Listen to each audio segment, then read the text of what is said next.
बिस्मिल्लाहिर्रहमानिर्रहीम। अस्सलाम वालेकुम स्टूडेंट्स, कैसे हैं आप सब? ठीक ठाक है? हाँ जी, तो आज हम लोग अपना चैप्टर नंबर 5 सेल साइकिल का नेक्स्ट लेक्चर पढ़ने लगे हैं। माइटोसिस हम प्रीवियस लेक्चर में पढ़ चुके थे। आज हम मियोसिस स्टार्ट करेंगे। पहले भी मैं आपको बता चुकी हूँ कि जो माइटोसिस है वो आपकी पूरी बॉडी के सब सेल्स में हो रहा है सिवाय जर्म लाइन सेल के। सो जर्म लाइन सेल में क्या हो रहा है, वहाँ पे मियोसिस का प्रोसेस हो रहा है। आपकी वो होती है माइटोसिस होती है, और जो जर्म लाइन सेल्स हैं उनके अंदर आपकी ये मियोसिस हो रही है। ठीक, फर्स्ट डिफरेंस आ गया। दूसरा डिफरेंस आ गया क्रोमोसोम नंबर्स का, कि माइटोसिस में क्रोमोसोम नंबर सेम रहता है पेरेंट्स और डॉटर सेल्स में, जबकि मियोसिस के अंदर पेरेंट्स और डॉटर सेल्स में नंबर ऑफ क्रोमोसोम्स हाफ हो जाते हैं। थर्ड डिफरेंट स्टेजेस का आ गया कि माइटोसिस में स्टेजेस नहीं होती हैं, और जो मियोसिस है इसमें स्टेजेस आती हैं। इसमें मियोसिस 1 और मियोसिस 2 की स्टेज आ जाती है।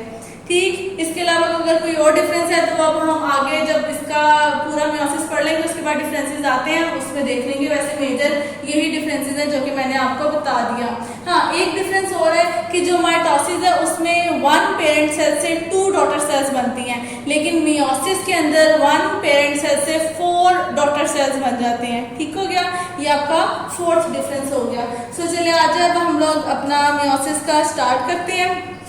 सो अगर मैं मियोसिस स्टार्ट करूं तो आपको वो इंटरफेस तो याद होगी ना। वो इंटरफेस तो आपके हर सेल में जाती है, और वो हर, चाहे वो माइटोसिस है चाहे मियोसिस है, उसके प्रोसेस से पहले इंटरफेस का आना लाजमी है, क्योंकि इंटरफेस की जो सारी स्टेजेस थी, G1 stage, G2 stage, S stage, उस सब में आपका जो सेल है वो मटीरियल्स को कंबाइन कर रहा था, यानी कि बना रहा था, अपने पास स्टोर कर रहा था अगले प्रोसेसेस के लिए। सो मियोसिस में भी पहले इंटरफेस होगी। इंटरफेस में सारी सेल के अंदर की जो ऑर्गेनेलीज हैं, जो मटेरियल है उसके अंदर उसको डुप्लीकेट कर लेगा। ठीक है, उसके बाद जब वो डुप्लीकेशन हो जाएगी तो फिर आगे प्रोफेज 1 स्टार्ट होता है। प्रोफेज के अंदर आप देखिए मैंने आपको यहाँ पे 4 क्रोमोसोम्स बना के दिखाए हैं। ठीक है, 4 क्रोमोसोम्स अगर प्रोफेज 1 में मैं दिखा रही हूँ तो एट द एंड यहाँ टीलोफेज में आने तक हर सेल के अंदर देखें 1 और 1 इधर 2 हो जाएंगे, 1 1 यहाँ भी 2 हो जाएंगे। ठीक है, सो प्रोफेज 1 में आपकी सेल्स की अरेंजमेंट होगी। अगेन वही जो माइटोसिस का था कि न्यूक्लियर मेम्ब्रेन डिसअपीयर हो रहा होता है, जो आपका क्रोमेटिन मटेरियल होता है वो कंडेंस होकर क्रोमोसोम की फॉर्म में आ रहा होता है। ठीक, फिर उसके बाद मेटाफेज 1 आ जाता है। मेटाफेज 1 में आपके जो क्रोमोसोम है वो अलाइन हो जाते हैं इक्वेटोरियल रीजन पे, जिसका नाम आ जाता है मेटाफेज प्लेट। फिर उसके बाद एनाफेज का आता है स्टेप। एनाफेज में जो आपके स्पिंडल फाइबर्स है वो स्ट्रेच करते हैं और पूरा एक एक क्रोमोसोम अपने साइड्स पे यानी पोल्स पर खींच लेते हैं। ठीक है, सो पूरा क्रोमोसोम माइटोसिस में देखो तो आपकी जो प्रोफेज 2 है वो सेम एज माइटोसिस है। उसमें एक क्रोमोसोम होता है, उसका एक क्रोमेटिड एक साइड पे आ जाता है और दूसरा क्रोमेटिड दूसरी तरफ से आ जाता है। लेकिन मियोसिस 1 के अंदर ऐसा नहीं है। मियोसिस 1 में पूरा क्रोमोसोम ही पोल्स पर जा रहे हैं। सो टीलोफेज 1, ये मैंने लेट टीलोफेज दिखाई है, जिसके अंदर आपका जो क्रोमेटिन मटेरियल यानी जो कंडेंसेशन से क्रोमोसोम बना था वो अगेन कन्वर्ट हो जाता है क्रोमेटिन मटेरियल में, न्यूक्लियर एनवेलप बनना शुरू हो जाता है, इन्वेजिनेशन स्टार्ट हो जाती है। ठीक है, सो ये मैंने लेट टीलोफेज दिखाई है। एनाफेज के बाद टीलोफेज एंड टीलोफेज के बाद आगे 1 पेरेंट सेल से 2 डॉटर सेल्स बन जाते हैं। फिर जब 2 डॉटर सेल्स आ जाते हैं तो वो थोड़ा सा इंटरकाइनेसिस यानी मियोसिस 2 से पहले वाली जो इंटरफेज है यानी इंटरफेज 2 उसमें चले जाते हैं, और वो जो इंटरफेज 2 का नाम है वो है इंटरकाइनेसिस। ये इंटरकाइनेसिस इस वाली इंटरकाइनेसिस से थोड़ी डिफरेंट है, क्योंकि यहाँ पे क्रोमोसोम्स डबल हो रहे थे, इसलिए यहाँ एस फेज थी, सिंथेसिस ऑफ क्रोमोसोम वाली फेज थी। यहाँ पे आपके क्रोमोसोम्स डबल नहीं हो रहे हैं, इसलिए यहाँ पे आपका एस फेज नहीं आएगा। ये वाली इंटरफेस थोड़ी सी इस फेज से डिफर करेगी। इसमें जो यही वाले जो 2 क्रोमोसोम्स जो यहाँ पर थे और इसमें आए थे, इसमें से हम उन्हीं 2 क्रोमोसोम्स को आगे फिर स्टडी करेंगे। ठीक है, सो इस इंटरफेस में यानी इंटरकाइनेसिस में एस फेज नहीं आता। देन उसके बाद जब इसने प्रोफेज 2 स्टार्ट करनी है तो जो इधर वाले ये वाले साइड वाले क्रोमोसोम्स थे, अब हम लोगों ने सिर्फ उनको ही, मैं एक डॉटर सेल को आपको मैंने ये दिखाया, साथ साथ अभी देखेंगे जो इस वाले डॉटर सेल के साथ ये काम हो रहा है वही सेम काम इस डॉटर सेल के साथ भी हो रहा है। ठीक है, सो प्रोफेज 2 में अगेन सेम वही जो माइटोसिस वाला काम हुआ था वो होगा कि इसका ये न्यूक्लियर जो एनवेलप है वो ब्रेक होगा, क्रोमेटिन मटेरियल क्रोमोसोम्स में कन्वर्ट होगा, स्पिंडल फाइबर्स की फॉर्मेशन होगी। देन उसके बाद आ जाएगा मेटाफेज 2, उसके अंदर आपके जो क्रोमोसोम है वो इक्वेटोरियल पे आ जाएंगे और मेटाफेज प्लेट बना देंगे। देन एनाफेज 2 आ जाएगा, अगेन आपके एनाफेज 2 में स्पिंडल फाइबर्स कॉन्ट्रैक्ट करेंगे और क्रोमोसोम्स को बीच में से ब्रेक करके क्रोमेटेड मटेरियल्स आपस में एक दूसरे की तरफ ले जाएंगे, ठीक है। सो अब ये देखो, अगर यहाँ पे देखो तो ये 2n था, डबल था, इधर भी डबल था, यहाँ पे आ गया वो, वैसे सेल अभी डबल है लेकिन ये मैंने आपके लिए यहाँ लिखा है कि आप ये सपोज करो कि अब ये बीच में से यानी हाफ हो रहा है तो हाफ हाफ इधर जा रहा है, ठीक है। सो ये 1n हो रहा है, यहाँ पे भी 1n इस तरफ आ जाएगा, 1n इस तरफ आ जाएगा, यहाँ आके अब ये हाफ हो गया। अभी तक यहाँ तक प्रोसेस में है लेकिन प्रॉपर्ली यहाँ आके 1n और 1n होता है, इधर भी 2n है, यहाँ 2n ही है, लेकिन मैंने आपको दिखाने के लिए कि क्रोमोसोम्स को बीच में से हाफ किया, इसलिए यहाँ पे ये हाफ और इधर हाफ हो गया, तो ये 1n हो रहा है, इधर भी हाफ 1n, इधर भी हाफ 1n है। सो यहाँ पे अब वही सेम 1n जा रहा है, यहाँ पे भी वही 1n है, यहाँ पे भी वही 1n है, क्योंकि यहाँ पे क्रोमोसोम बीच में से हाफ है, क्रोमेटेड हाफ हुए हैं, ठीक है। अगर इनको ज्वाइन करेंगे तो वो 1n एक ही क्रोमोसोम रहेगा। सो यहाँ पे क्रोमेटेड हाफ हो गए। टीलोफेज अगेन मैंने लेट टीलोफेज यहाँ दिखाई है कि ये कन्वर्ट हो चुके हैं क्रोमेटिन मटेरियल में, न्यूक्लियर अलग आ चुका है, इमेजिनेशन स्टार्ट हो चुकी है और उसके बाद डॉटर सेल बन गए हैं। एक के 2 डॉटर सेल बने हैं और दूसरे वाले यहाँ वाला जो ये दूसरा था इसके भी 2 डॉटर सेल बन गए, तो टोटल कितने हो गए? 4 डॉटर सेल्स हो गए, ठीक। यहाँ तक तो ये पूरा इसका प्रोसेस चलता है ये मेयोसिस 1 का। अब बेसिक जो यहाँ चेंज आता है कि मेयोसिस और माइटोसिस में डिफरेंस क्या है, बेसिक वो डिफरेंस आता है आपकी प्रोफेज 1 का। मेयोसिस की प्रोफेज 1 सबसे लॉन्गेस्ट फेज है, सबसे लॉन्गेस्ट आप कह लो कि स्टेज है। अब यहाँ ऐसा क्यों क्या हो रहा है, यहाँ पे जो ये क्रोमोसोम्स मटेरियल्स हैं ये आपस में अपने सेगमेंट्स एक्सचेंज करते हैं, ठीक है। सपोज ये देखो ये 2 क्रोमोसोम्स आए हैं जो कि नॉन सिस्टर क्रोमोसोम्स है, यानी होमोलोगस क्रोमोसोम लेकिन नॉन सिस्टर है, ये अलग है, ये अलग है, ठीक है। इनके ये जो 2 आपस के, अगर आप इसकी ही इनको बात करोगे तो ये सिस्टर क्रोमेटिड्स है, लेकिन अगर आप एक क्रोमोसोम का एक क्रोमेटिड ले लो दूसरे का दूसरा, तो ये आ जाते हैं नॉन सिस्टर क्रोमेटिड्स। ये क्रोमोसोम्स इतने एक दूसरे के पास आ जाते हैं कि ऐसे लगता है बाइवेलेंट स्ट्रक्चर है, यानी जस्ट 2 का स्ट्रक्चर है, और ये इतने पास आ जाते हैं कि इनके जो ये नॉन सिस्टर क्रोमेटिड्स है ये आपस में ओवरलैप कर जाते हैं। जब ये ओवरलैप करते हैं तो वो जो पॉइंट है उस पॉइंट को कहते हैं क्यासमेटा पॉइंट, और इस प्रोसेस को कहते हैं साइनेप्सिस, कि यहाँ पे ये साइनेप्सिस हो गई है। उस साइनेप्सिस में जब ये आपस में एक दूसरे के ओवरलैप कर जाते हैं तो यहाँ पे ये सेगमेंट्स चेंज हो जाते हैं। अब आप आगे देखोगे ये रेड वाले के पास थोड़ा सा ब्लैक का आ गया है और ब्लैक वाले के पास थोड़ा सा रेड का स्ट्रक्चर चला गया है। अब आप दोबारा अगर यहाँ पे वापस आओ और अपने जब देखो तो जूम करके देखना, मैंने यहाँ पे भी थोड़ा सा रेड और ब्लैक ये सारा मैंने शो किया हुआ है यहाँ पे, ठीक है। सो बेसिक यहाँ पे प्रोफेज में चेंज आया जो कि मियोसिस का चेंज है, जो कि जर्म लाइन सेल्स में हो रहा है, और यही वो चेंज है जिसकी वजह से आगे फर्दर जनरेशंस में वेरिएशंस आती हैं। यही वो चीज है जिसकी वजह से समहाउ जो आपके ऑफस्प्रिंग्स हैं, यानी जो बेबीज हैं, जो आगे पेरेंट्स से आगे जो यानी कह लो कि हम अपने पेरेंट्स के जैसे नहीं हैं, हमें जो थोड़े से जो पेरेंट्स से मिलते हैं वो इस वजह से मिलते हैं क्योंकि ये बाकी स्ट्रक्चर सेम होता है, ठीक है। और जहाँ पे डिफरेंस आ रहा है हमें वो इसकी वजह से डिफरेंस आ रहा है, ठीक है। सो यानी नेक्स्ट जनरेशन में जो वेरिएशन का प्रोसेस चल रहा है वो इस प्रोसेस से चल रहा है। ये जो पूरा क्रॉसिंग ओवर का प्रोसेस गया है इस वजह से वेरिएशन आई है, अदरवाइज सारे के सारे जो स्पीशीज की जनरेशन थी ना वो सारी सेम ही लगती, पता ही नहीं चलता कि फादर कौन है तो मदर कौन है तो डॉटर कौन है तो ब्रदर कौन है, सब एक जैसे लगते हैं, ठीक है। सो जो थोड़ी थोड़ी वेरिएशंस आती हैं वो इस क्रॉसिंग ओवर की वजह से आती हैं, ठीक है। सो ये क्रॉसिंग ओवर का प्रोसेस यहाँ मेयोसिस 1 में हो रहा है, ये सब जर्म लाइन सेल्स में चलता है। इसमें हाफ नंबर ऑफ क्रोमोसोम्स क्यों होते हैं, क्योंकि अब जब यहाँ पर आ गया तो ये समझो ये अब आपका क्या बन गया, एक एग बन गया, ठीक है। अब ये एग रेडी है फर्टिलाइजेशन के लिए। सपोज ये सब हो रहा था एक फीमेल में, ठीक है, फीमेल के जर्म लाइन सेल्स में हो रहा था। अब 23 क्रोमोसोम्स, सपोज यहाँ पे 24 क्रोमोसोम्स थे और एट द एंड आने तक यहाँ रह गए 23 क्रोमोसोम्स। अब हमें पता है कि जो ह्यूमन बीइंग है उनके अंदर हर ह्यूमन बीइंग में, हर मेरे में, आप में, फादर मदर ब्रदर अननोन कोई फ्रेंड किसी में भी ले लो, सारे ह्यूमन बीइंग की स्पीशीज में क्रोमोसोम नंबर 24 है, सॉरी 46 है, ठीक है। सो अगर उस 46 से 47, 48 या 45 या 44 आ जाता है तो या तो कोई डिजीज आ जाती है हमें, या फिर हम हमारी स्पीशी चेंज हो जाती है। कैट बन जाओगे, डॉग बन जाओगे, क्या कहते हैं, कोई मंकी बन जाओगे, चिंपैंजी बन जाओगे, यानी स्पीशी चेंज हो जाएगी अगर ज्यादा वेरिएशन यानी ज्यादा नंबर ऑफ क्रोमोसोम्स आगे पीछे हो जाते हैं। ठीक। सो अगर मदर में 23 हैं यहाँ पर और फादर में भी 20, उनके भी जो जर्मलाइन सेल्स हैं उनमें भी 23 ही हैं, तो जो 23 वाला स्ट्रक्चर है वो 23 और 23 जब कंबाइन करेंगे तो अगेन आगे 24 ही बनाएंगे, सॉरी 46 ही बनाएंगे, जो कि प्रूफ है इस चीज का, या कह लो कि इस चीज को सेटिस्फाई कर रहा है कि जो नेक्स्ट जनरेशन जो न्यूबॉर्न आएगा उसमें 46 क्रोमोसोम्स ही होंगे जो कि उसके पेरेंट्स में भी थे। इसीलिए मियोसिस जर्मलाइन सेल्स में होती है। ठीक है, क्योंकि जर्मलाइन सेल्स ने फर्टिलाइजेशन करनी होती है और आगे न्यू जनरेशन को बनाना होता है। उसके बाद हम पढ़ेंगे सिग्निफिकेंस ऑफ मियोसिस, यानी मियोसिस में क्या क्या एडवांटेजेस हैं इसके होने के और क्या क्या डिसएडवांटेजेस हैं, और एट द एंड हम छोटा सा टॉपिक पढ़ेंगे एपोप्टोसिस एंड नेक्रोसिस, जो कि सेल डिवीजन से ही आता है। यानी सेल डिवीजन में ही अगर कुछ चेंज आ जाता है या सेल डिवीजन ठीक से हो नहीं पाती है या सेल की डैमेज की वजह से जो डिजीजेज आ जाती है वो आती है एपोप्टोसिस और necrosis. Now come to your book, page number 95, वहां से अब हम डिटेल में पढ़ते हैं। जी student, this is your page number 95, meiosis.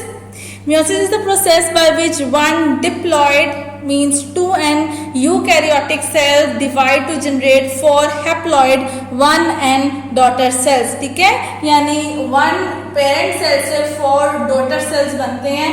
Parent cell diploid होता है, 2n होता है, और जो डॉटर सेल्स होते हैं वो हैप्लॉयड होते हैं, 1n होता है। और ये किस में हो रहा है? यूकैरियोटिक सेल्स में हो रहा है, प्रोकैरियोट्स में ये सब नहीं होता। Diploid means the cells in which chromosomes are in pair, homologous pair, while haploid means the cells with half the number of chromosomes, that is chromosomes are not in the form of pair. Blue box, the word meiosis comes from Greek word meion, means to make smaller, since it results in the reduction in chromosome number. ठीक है, सो ये आ जाता होता है कि कहाँ से आया, so it's a Greek word, इसको भी आपने शॉर्ट के लिए याद करना है और मियोसिस की डेफिनेशन भी यहाँ से आ जाती है। सी मैंने यहाँ पे फीमेल का एक स्ट्रक्चर बना के बताया भी है कि अगर फीमेल में 46 क्रोमोसोम्स हैं तो मियोसिस 1 से वो 23 हो जाएंगे, और मियोसिस 2 आगे अगेन वो तो सेम एज माइटोसिस ही है ना, यानी नंबर ऑफ क्रोमोसोम सेम रहता है। सो यहाँ पे भी 23 है तो यहाँ पर भी 23 ही होगा। पेरेंट सेल में 46 था और उसके डॉटर सेल में हो गया 23, ये फीमेल में है। इसी तरह मेल में भी ऐसे ही होगा, उसके भी जो जर्मलाइन सेल्स हैं उनमें भी यही सब चलेगा, और जब उसमें भी 23 आ जाएंगे, फीमेल में भी 23 हो जाएगा, और जब मेटिंग होगी तो 23 जब कंबाइन करेंगे तो अगेन 46 ही बनाएंगे। इट मीन्स कि वो स्पीशी सेम ही रहेगी। देन आ जाते हैं phases of mitosis, meiosis. Meiosis was discovered and described for the first time in 1876 by a German biologist, Oscar Hertwig. The preparatory steps of meiosis are identical to the interphase of mitosis. Interphase is divided into the same 3 phases, that is G1, S phase and G2. Interphase is followed by meiosis 1 and meiosis 2. वो यहाँ पे कह रहे हैं कि जो इसको describe किया था और जब डिस्कवर किया था तो उन्होंने उसका बताया कि डिस्कवर कब हुआ था, 1876 में हुआ था, और डिस्कवर किसने किया था? जर्मन बायोलॉजिस्ट था जिसका नाम था ऑस्कर हर्टविग। इसने डिस्कवर किया था और इसने इसके जो कहा था कि जो इसके फर्स्ट स्टेप्स हैं, यानी वो जो इंटरफेस वाले स्टेप्स हैं वो सेम है उन्हीं के जैसे माइटोसिस के थे। उसके बाद फिर जब इंटरफेस उसकी कंप्लीट हो जाती है तो मियोसिस 1 और मियोसिस 2 का स्टेप चलता है। Now meiosis 1, in meiosis 1 the homologous chromosomes in a diploid cell separates and two haploid daughter cells are produced. It is the step in meiosis that generates genetic variation. यानी वो कह रहे हैं कि meiosis 1 जो सी है वो एक्चुअली में मेन इंपॉर्टेंट है पूरे मियोसिस के स्टेप में। जो मियोसिस 1 है उसमें क्या हो रहा है कि एक तो 1 पेरेंट सेल से 2 डॉटर सेल बन रहे हैं, और दूसरा इसमें वो क्रॉसिंग ओवर वाला काम आ रहा है जिसकी वजह से आगे वेरिएशन आती है, यानी पेरेंट और जो उनके आगे ऑफस्प्रिंग्स हैं, यानी कह लो कि डॉटर और सन है, वो एक जैसे बिल्कुल नहीं लगते, थोड़ी सी इनमें चेंजेस नजर आती हैं। Meiosis 1 one occurs in two main step, that is karyokinesis and cytokinesis. Again वही माइटोसिस वाला स्टेप के पहले कैरियोकाइनेसिस न्यूक्लियस की डिवीजन होती है, देन साइटोकाइनेसिस पूरे सेल की डिवीजन होती है, यानी साइटोप्लाज्म की डिवीजन हो रही है। The karyokinesis of meiosis 1 is subdivided into prophase 1, metaphase 1, anaphase 1 and telophase 1। Steps वही है, पहले प्रोफेज आएगी, then metaphase, then anaphase and at the end telophase. ठीक है, स्टेप्स आगे पीछे नहीं होंगे, बस इनके आगे नंबर 1 लिख दिया गया है। Now prophase 1 is the longest phase in meiosis. During this stage, chromatin condense into chromosome. The homologous chromosomes line up with each other and form pair by a process called synapsis. ये देखो अभी उन्होंने नीचे भी आपको दिखाया हुआ है कि ये एक क्रोमोसोम है, ये पूरा दूसरा वाला क्रोमोसोम है और ये पेयर अप हो गए हैं। पेयर अप हो गए हैं तो उस प्रोसेस को क्या नाम दे रहे हैं? सिनैप्सिस का। Each pair of homologous chromosome is called bivalent. अब इस टाइम पे वो बाइवेलेंट लग रहे हैं, यानी 2 की फॉर्मेशन में है। Each bivalent has 4 chromatids, 1, 2, 3, 4. So इनके पास 4 chromatid है, so it may also be called as tetrad. So इस bivalent को tetrad का भी नाम दिया जाता है। tetra मतलब 4, so tetrad means 4. The 2 non-sister chromatids of homologous chromosomes join each other at certain points along their length. यानी कि जो दो एक जैसे सेम, homologous का मतलब होता है सेम chromosomes, यानी same means अगर इस क्रोमोसोम में यहाँ पे आई के स्ट्रक्चर को डिफाइन किया गया तो इस क्रोमोसोम में यहाँ पे आई के स्ट्रक्चर को है। यहाँ पे अगर हेयर का स्ट्रक्चर है तो यहाँ पे भी हेयर का स्ट्रक्चर है। यहाँ पे डिफरेंस ये आएगा कि यहाँ पे हेयर का स्ट्रक्चर ब्लैक है तो यहाँ हेयर का स्ट्रक्चर ब्राउन है। ठीक है, इसका मतलब होता है होमोलोगस क्रोमोसोम कि उनके ऊपर जो जीन्स की अरेंजमेंट है वो सेम है, सिर्फ जीन्स में कलर डिफरेंस आ जाता है, हाइट डिफरेंस आ जाता है, यानी उन जीन्स का कह लो कि आई की जीन, ईयर की जीन, हाइट की जीन, हेयर की जीन, वो जीन सीक्वेंस वाइज है। आगे जीन्स की जो कैरेक्टरिस्टिक्स है ना वो चेंज है, उसका मतलब होता है होमोलोगस क्रोमोसोम। ठीक है, सो वो कह रहे हैं कि होमोलोगस क्रोमोसोम्स आपस में एक साथ है, बाइवेलेंट की फॉर्म में, टेट्रेड की फॉर्म में, और अब उनके जो नॉन सिस्टर क्रोमेटिड्स हैं उनमें आगे क्रॉसिंग ओवर होगी।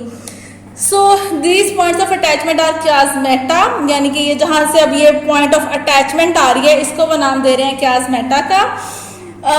In the next stage, the non-sister chromatids of homologous chromosomes exchange their segment and the phenomena is known as crossing over.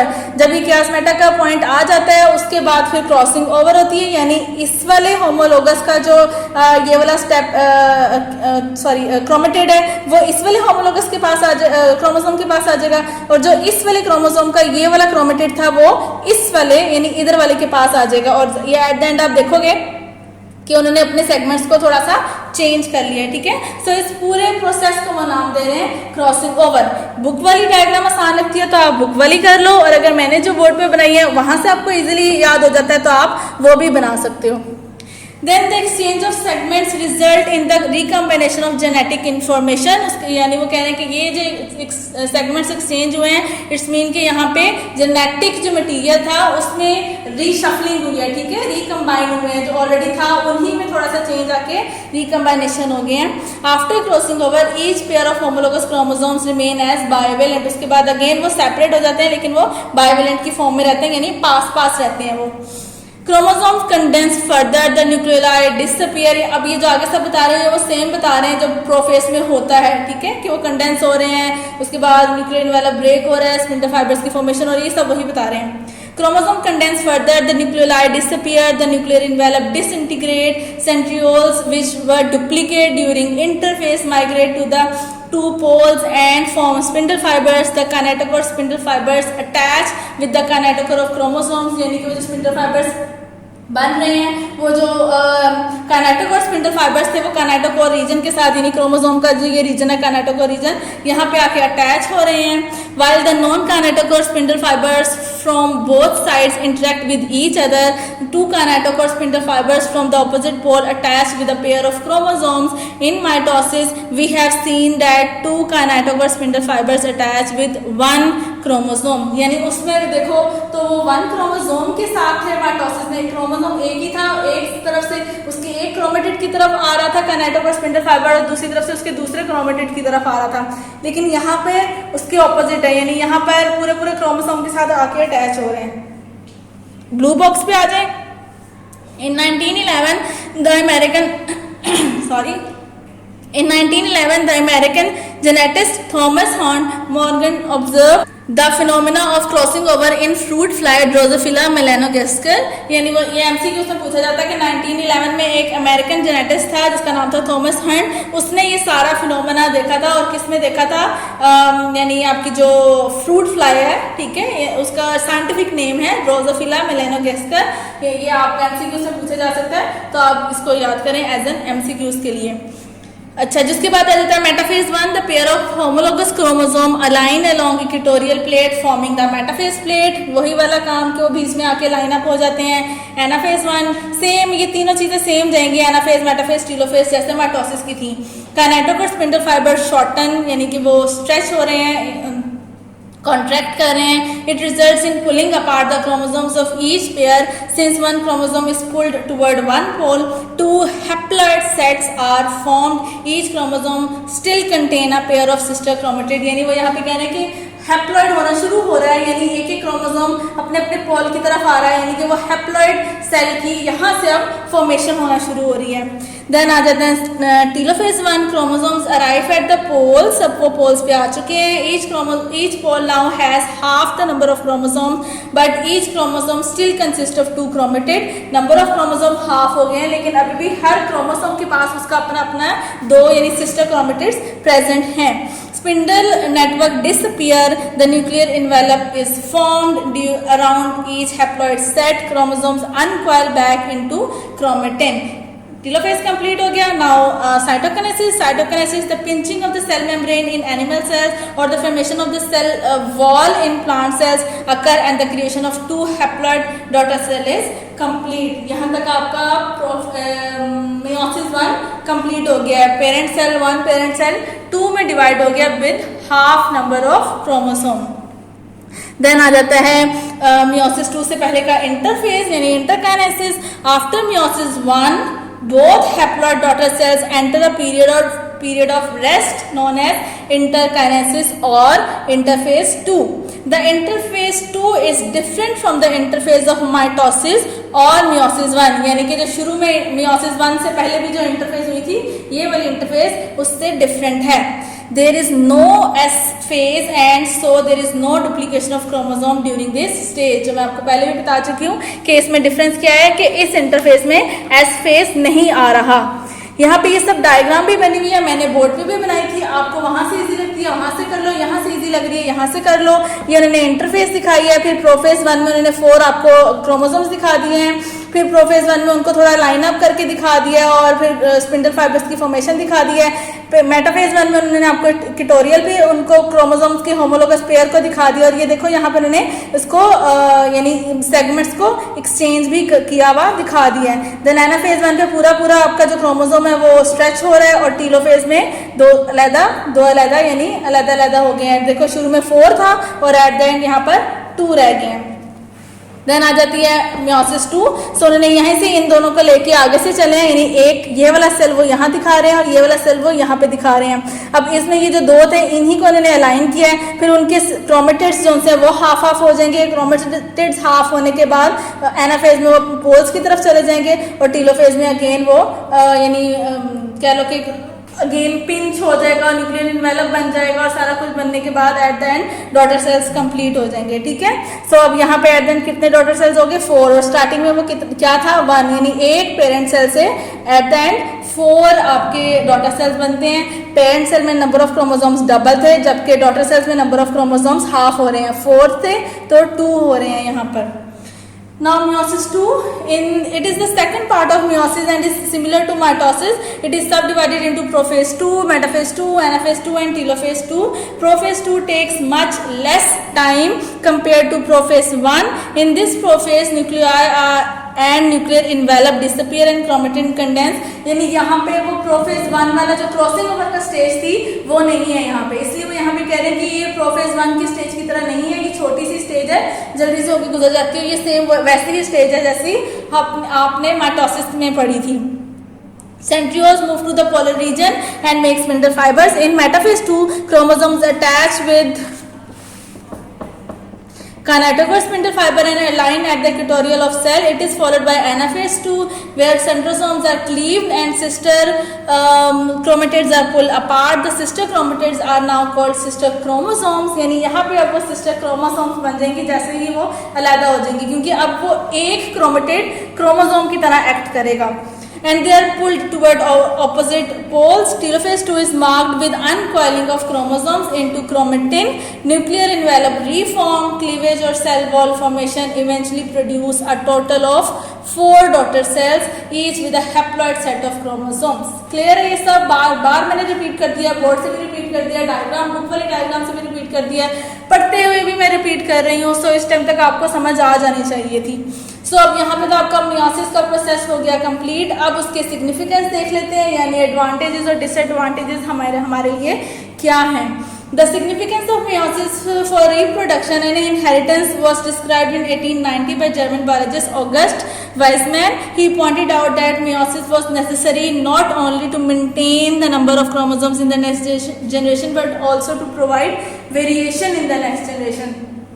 वो यहाँ पे कह रहा है कि मियोसिस का काम सिर्फ इतना नहीं है कि नेक्स्ट जनरेशन में नंबर ऑफ क्रोमोसोम सेम रखे, उसका काम ये भी है कि वो नेक्स्ट जनरेशन में वेरिएशन भी लाए. ठीक है, जितनी ज्यादा वेरिएशन होगी उतना ज्यादा ही अच्छा है. सपोज करो जैसे मैंने आपको अभी पीछे जब प्लांट सेल्स हम पढ़ रहे थे तो मैंने आपको बताया था, जब हमने वेजिटेटिव उसकी प्लांट सेल्स की पढ़ी थी कि सारे के सारे वो उसकी डिसएडवांटेजेस में पढ़ा था कि सब में जेनेटिक मेकअप एक जैसा है, उनमें कोई भी वेरिएशन नहीं है. तो जब कोई भी वेरिएशन नहीं है, कोई भी उनके ऊपर अटैक करेगी, कोई फ्लाई या कोई भी कोई डिजीज अटैक करेगी तो वो एकदम पूरी की पूरी फील्ड तबाह हो जाएगी. क्यों? क्योंकि उनमें किसी में भी वेरिएशन नहीं थी, उनका सबका जेनेटिक मेकअप सेम था.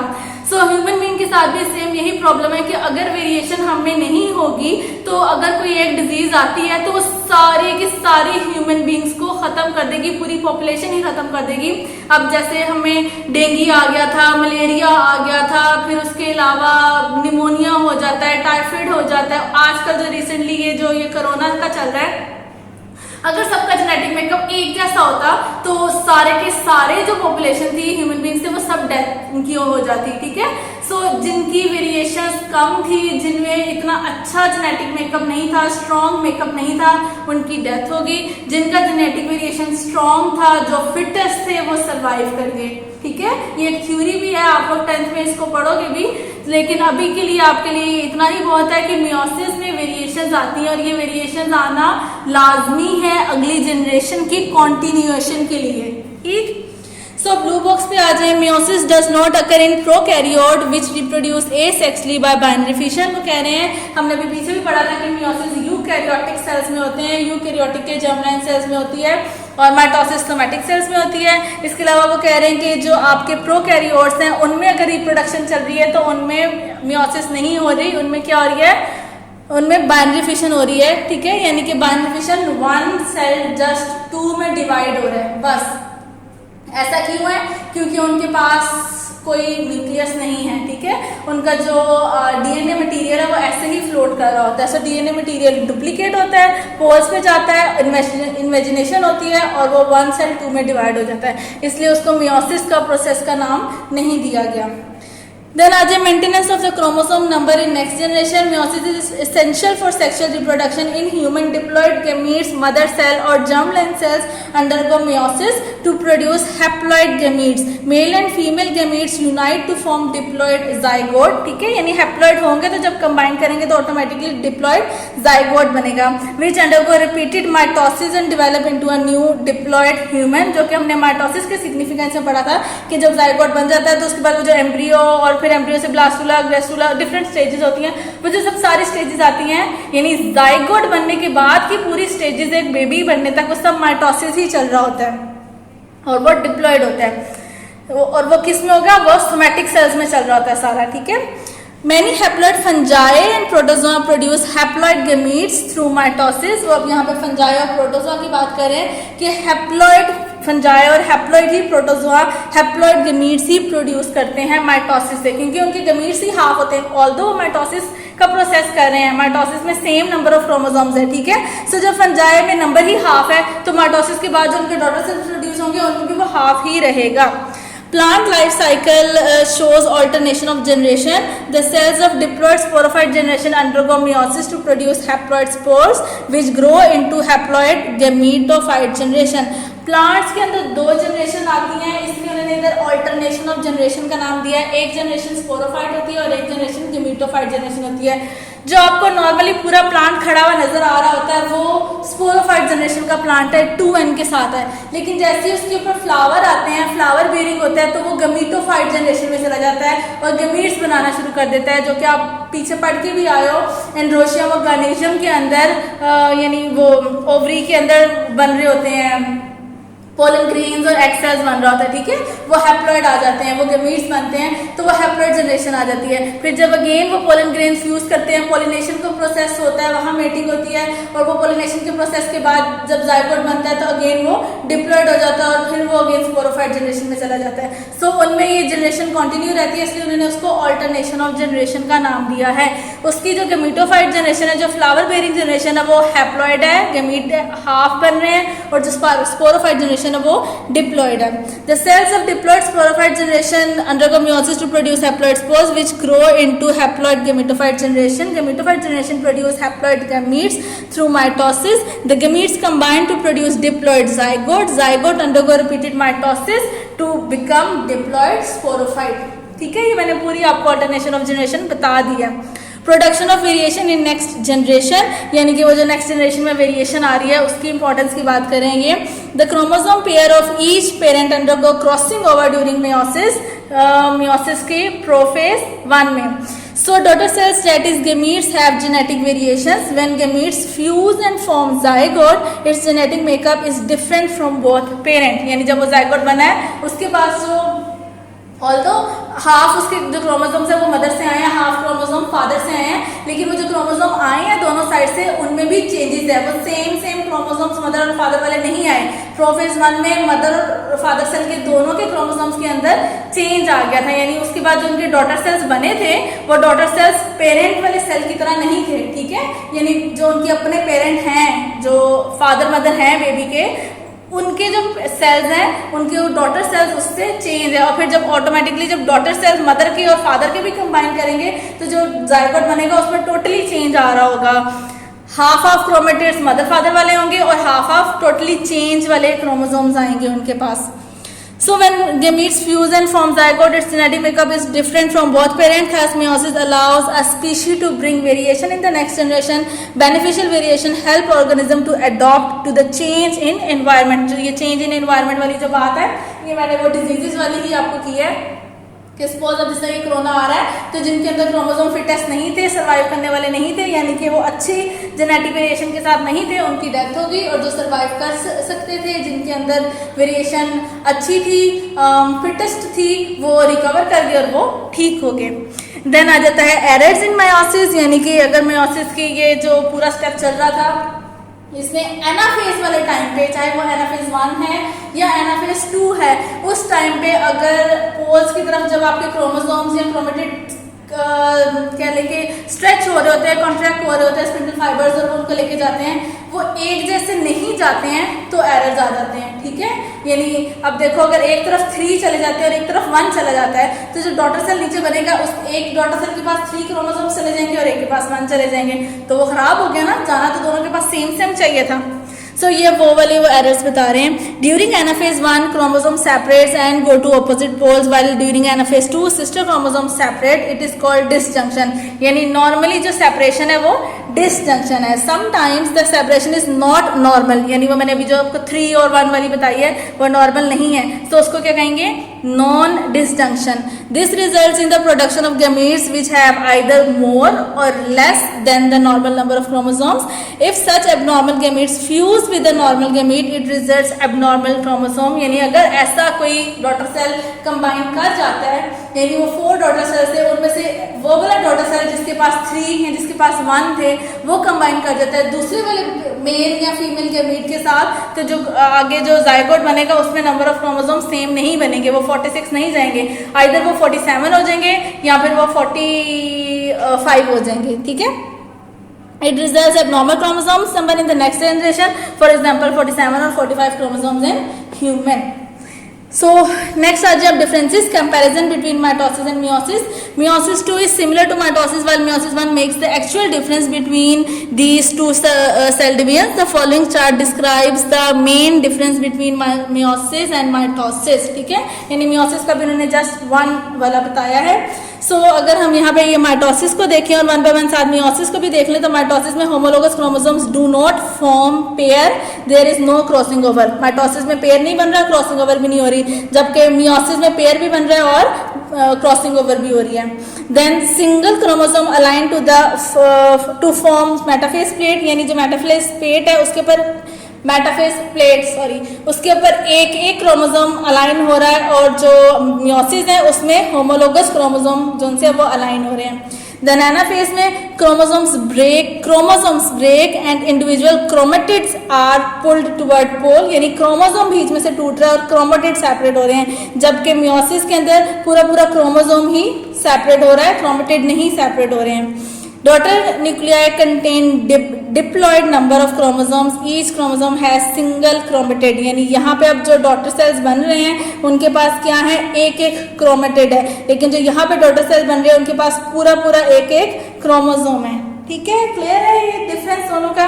इसके अलावा जो मेजर डिफरेंस 4 मैंने आपको बताए थे वो भी आपने साथ में लिखने हैं. अगर आपको आ जाता है तो आप बेसिकली वो वाले ही 4 लिखोगे जो मैंने आपको बताए हैं कि माइटोसिस सोमैटिक सेल्स में होती है, मियोसिस जर्म-लाइन सेल्स में होती है.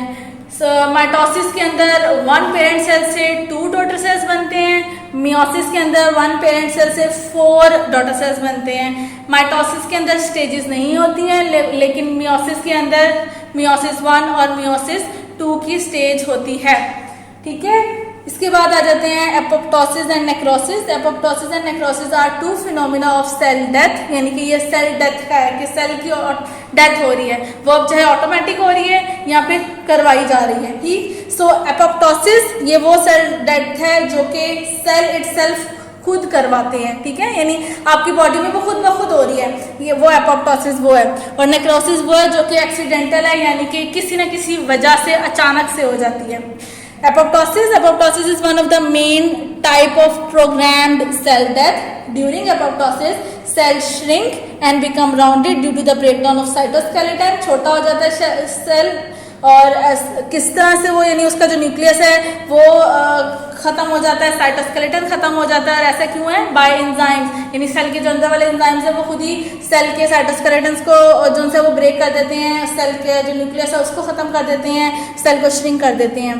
In this, its chromatin undergo condensation and nuclear envelope break. In this way, nucleus spread in the form of several discrete chromatin bodies. यानी न्यूक्लियर इन्वेलप खत्म हो जाता है तो जो उसका अंदर का क्रोमेटिन मटेरियल है वो पूरे सेल में ऐसे ही बिखर जाता है. और जब वो पूरे सेल में ऐसे ही बिखरता है तो सेल मेम्ब्रेन क्या बनाती हैं, इरेगुलर बर्ड्स बना देती हैं. हर यानी वो जो क्रोमेटिन है ना उसके इर्द गिर्द छोटी छोटी बर्ड्स बना देती हैं, और वो जो बर्ड्स है उनका नाम हम दे देते हैं bleb. Bleb break off from the cell are now called apoptotic bodies. और जैसे ही वो सेल को छोड़ के अलग हो जाती हैं तो वो एपोप्टोटिक बॉडीज बन गई हैं, which are then phagocytosed by other cells, यानी कि जो फिर लाइसोसोमल सेल्स हैं वो उनको खा जाते हैं और उनको वहां से खत्म कर देते हैं. ठीक है, अब ये एक्चुअली में हमारी बॉडी में क्यों हो रहा है, इसका क्या प्रोसेस है, यानी इसका क्या एडवांटेज है, वो नीचे वाले पैराग्राफ में है. Apoptosis can occur when a cell is damaged और अंडरगो स्ट्रेस कंडीशन, यानी पूरी बॉडी में सेल्स ऑटोमेटिकली भी डैमेज हो रहे हैं. जैसे कि आपके डाइजेस्टिव ट्रैक्ट के सेल है, आप कुछ मिर्चों वाला ज़्यादा खा लेते हो या फिर बहुत ज़्यादा हैवी आपने खा लिया है तो जो आपकी स्टमक की लाइनिंग है अक्सर वो वहाँ से उतरती है अंदर से. ठीक है, सो जब वो उतरती है तो जो उसके वो सेल्स है वो कहाँ जा रहे हैं, वो इसी तरह एपोप्टोसिस उनके साथ हो रही है और वो श्रिंक कर रहे हैं और वो खत्म हो रहे हैं. लाइसोसोमल जो एंजाइम्स है उसको खा जाते हैं, लाइसोसोमल बॉडीज उनको खा जाती हैं. इसके अलावा उन्होंने यहाँ पे आपको, यानी मैंने तो आपको इंटरनल दिखाया है, बताया है ना एग्जाम्पल, एक्सटर्नल भी उन्होंने यहाँ पे बताई है. Apoptosis remove the damage cell preventing it from getting further nutrients और to prevent the spread of infections. इसके अलावा इन्फेक्शंस भी, अगर डैमेज सेल्स को खत्म नहीं किया जाता तो वो साथ वाले सेल्स को इन्फेक्शन यानी उनको कर सकते हैं, इसलिए भी उनको एपोप्टोसिस के जरिए खत्म किया जाता है. Apoptosis also give advantage during development. Development में भी एपोप्टोसिस एक हेल्पफुल है. वो कैसे है, for example during the formation of fingers the cells between them undergo apoptosis and the digits separate. यानी कि जब बेबी होता है, यानी मदर की जो वॉर्म में बेबी होता है, तो उसकी जो फिंगर्स हैं वो चाहे फुट की हैं चाहे हैंड की हैं, वो जैसे डक की फिंगर होती है ना, वेब लाइक, उस तरह से होती हैं, ठीक है, यानी जुड़ी जुड़ी होती हैं, बीच में से उनके वहाँ पे स्किन की एक लेयर होती है। ये एपोप्टोसिस ही है जिसकी वजह से वो बीच की स्किन की लेयर खत्म हो जाती है और हमारी फिंगर्स सेपरेट हो जाती हैं। सो वो यहाँ पे कह रहे हैं कि बेबी की डेवलपमेंट एक पूरे प्रॉपर ह्यूमन बीइंग में भी जो हो रही है उसमें भी वो हेल्प कर रही है ये एपोप्टोसिस का प्रोसेस, ठीक। Blue box, in an adult human 50 to 70 billion cells die each day by apoptosis। यानी अगर आप रेड ब्लड सेल को भी देखो, व्हाइट ब्लड सेल को भी देखो, तो उनका भी एक स्पेसिफिक लाइफ स्पैन है और उसके बाद वो भी उनकी भी डेथ होती है। तो वो जो उनकी डेथ हो रही है वो डेथ होकर वो सेल्स कहाँ जा रहे हैं, तो उनके साथ भी एपोप्टोसिस ही हो रही है और वो सेल खत्म हो रहे हैं। देन आ जाता है necrosis. Necrosis is the accidental death of cells and living tissues. यानी कि ये एक्सीडेंटल है, अचानक से हो रही है, ठीक है। अब वो कैसे है, necrosis is less sequential than apoptosis. वो कह रहे हैं कि एपोप्टोसिस से ये कम है क्योंकि ये एक्सीडेंटल है ना, अचानक से हो रही है। जो एपोप्टोसिस वो तो डेली बेसिस पे हमारी बॉडी के अंदर होता ही है। There are many causes of necrosis include injury, किसी यानी एक्सीडेंट हो गया, कोई इंजरी आ गई है, उस वजह से इन्फेक्शन हो गया है, उस वजह से कैंसर हो गया है, उस वजह से यानी वो जो कीमोथेरेपी जब कैंसर में करवा रहे होते हैं तो कीमोथेरेपिस्ट क्या करते हैं, वो असल में वो जो लेजर जो हीट प्रोड्यूस कर रही होती है वो हीट हमारी बॉडी में अंदर वो जो कैंसर सेल्स होते हैं उनको ही खत्म कर रही होती है। नेक्रोसिस में ऑल्सो नेक्रोसिस में occur when a cell is given hypoxic with less oxygen environment. वो कह रहे हैं कि असल में सेल्स के साथ जो ये एक्सीडेंटल डेथ है ये होती कैसे है, नेक्रोसिस क्या होता है, जब सेल्स को प्रॉपर ऑक्सीजन नहीं मिलती है यानी इसको हाइपोक्सिक एनवायरनमेंट मिलता है तो ऑटोमेटिकली सेल की डेथ होती है, क्योंकि हर सेल को अपना फंक्शन परफॉर्म करने के लिए ऑक्सीजन की जरूरत है। ऑक्सीजन होगी तो उसके अंदर रेस्पिरेशन का प्रोसेस होगा, एटीपी प्रोड्यूस होगी, तो वो एटीपी एनर्जी होती है और वो जब एनर्जी सेल को मिलेगी तो ही सेल अपना फंक्शन परफॉर्म करेगा। During necrosis, there is a release of special enzymes from lysosomes. Lysosomal enzymes break cellular components and may also be released outside cell to break surrounding cells. अब वो कह रहे हैं कि नेक्रोसिस में क्या हो रहा है कि जो हमारी बॉडी के अंदर जो लाइसोसोमल एंजाइम्स है वो भी इसमें अपना रोल प्ले करते हैं, कि वो भी एंजाइम्स अपने स्क्रीट आउट करते हैं और वो जो एंजाइम्स है वो दूसरे जो सेल जो से उनके ऊपर जाके अटैक करते हैं और उन सेल्स को ब्रेक करते हैं। लेकिन इसमें क्या है कि जब वो सेल्स को ब्रेक करते हैं तो वो बड़े सेल्स यानी सेल को ही टुकड़ों में पीसेस में यानी तोड़े और वो वाले सेल्स के जो पीसेस हैं वो दूसरे सेल्स को भी हार्म कर सकते हैं। Cells that die by necrosis में also release harmful chemicals that damage other cells. देखा जो मैंने अभी आपको कहा कि वो दूसरे सेल्स को भी डैमेज कर सकते हैं। इसके अलावा नीचे आपके पिंक बॉक्स है, spider bite also cause necrosis in some areas, यानी कि जो स्पाइडर अक्सर बाइट कर, स्पाइडर के अलावा भी अगर कोई चूंटी जो रेड वाली होती है, ठीक है, एंड वो बाइट कर जाए या कोई छोटा सा कोई इंसेक्ट हमें बाइट कर जाए तो थोड़ी देर के लिए वहाँ पे वो स्वेलिंग हो जाती है या हमें इचिंग शुरू हो जाती है, ठीक है। तो कह रहे हैं कि उस जगह पे स्वेलिंग वाली इचिंग वाली जगह पे नेक्रोसिस भी हो सकता है, यानी आपकी स्किन के नीचे वाली साइड पे कह लो कि सेल की डेथ भी हो सकती है। इसके अलावा वो कह रहे हैं नेक्रोसिस में भी due to lack of proper care to a wound side, कि जिनको जख्म हो जाते हैं, यानी कोई एक्सीडेंट हुआ है, जख्म हो गया, वुंड, ठीक है, वो हो गया और आपने उसकी प्रॉपर केयर नहीं की तो जैसे कह रहे हैं ना पस पड़ जा रहा है, ठीक है। तो वो जो पस है वो व्हाइट ब्लड सेल तो है, लेकिन उसके साथ साथ अगर उसकी केयर नहीं हो रही है तो वो जो साइड पे स्किन के सेल्स हैं या आपकी जो मसल सेल्स हैं वो भी डैमेज हो रहे होते हैं, और जब वो भी डैमेज हो रहे होते हैं तो वो पस के साथ कंबाइन कर रहे होते हैं, जिसको कहते हैं जब हम पस में ब्लीडिंग होना शुरू हो गई है, पस भी है साथ में ब्लीडिंग भी हो रही है, तो उसका मतलब ये कि नेक्रोसिस हो रही है, वहाँ पे जो हमारे सेल्स हैं उनके साथ भी डैमेज हो रहा है। क्लियर हो गया, आपका चैप्टर हो गया कंप्लीट। प्रोफेज 1 ज़्यादा इंपॉर्टेंट है, आपने उसको अच्छे से करना है। इसके अलावा माइटोसिस बहुत इंपॉर्टेंट है, वो आपने करना है, दोनों के सिग्निफिकेंस इंपॉर्टेंट है, इंटरफेस इंपॉर्टेंट है, एपोप्टोसिस नेक्रोसिस इंपॉर्टेंट है। ये चैप्टर पूरा लॉन्ग के लिए है, आपने इसको लॉन्ग के लिए तैयार करना है, डायग्राम्स को अच्छे से बनाना है और लॉन्ग के लिए करना है, तो इट्स मीन कि आपने याद करके इसको लिखना भी है। MCQs में आप जब आओगे तब आपके साथ सारे MCQs डिस्कस करूँगी। अल्लाह हाफिज़।